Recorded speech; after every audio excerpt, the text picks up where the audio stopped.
हमारी संस्कृति, हमारे संस्कार सदा रहें हमारे साथ। सब्सक्राइब करें तिलक। अंजनी कुमार, पथ भूले पथिक के समान भौचक्के से बने तुम इस प्रकार क्यों खड़े हो?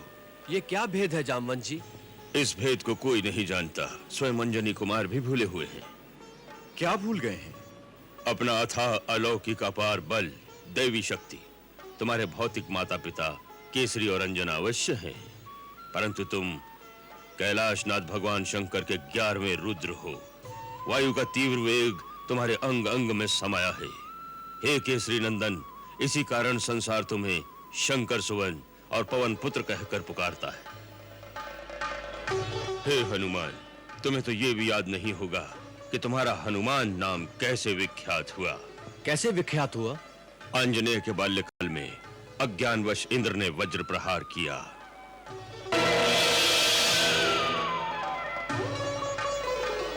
आंजनेय उदयगिरी पर जाकर गिरे।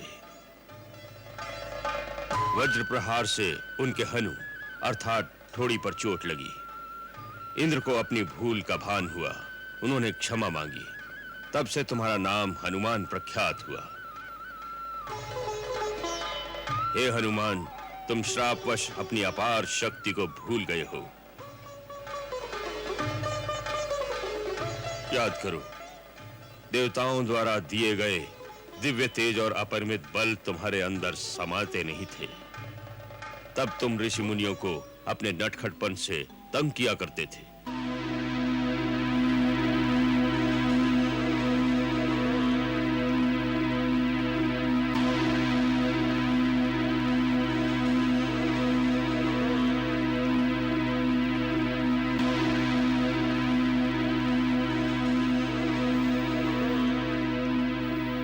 तब एक ऋषि मुनि ने तुम्हें शाप दिया था। निरंकुश नटखट बालक, जिस शक्ति के वशीभूत होकर तू इतना उत्पात मचा रहा है, उसे इसी क्षण भूल जाए। तुम्हारी माता अंजना मुनिवर के सामने गिड़गिड़ाई और क्षमा मांगी तो मुनींद्र ने शाप विमोचन का वही उपाय बताया कि शक्ति प्रयोग का सही अवसर आने पर जब कोई तुम्हारी विस्मृत शक्ति की याद दिलाएगा तो तुम्हें अपनी भूली शक्ति पुनः याद आ जाएगी। सो हे अद्वितीय वीरवर हनुमंत, आज उस शक्ति प्रयोग का सर्वोत्तम अवसर आ गया है। तुम अतुलित बलधाम हो, वानरराज सुग्रीव से बढ़कर बलवान हो, तेज और शौर्य में प्रभु श्री राम और लक्ष्मण के समान हो।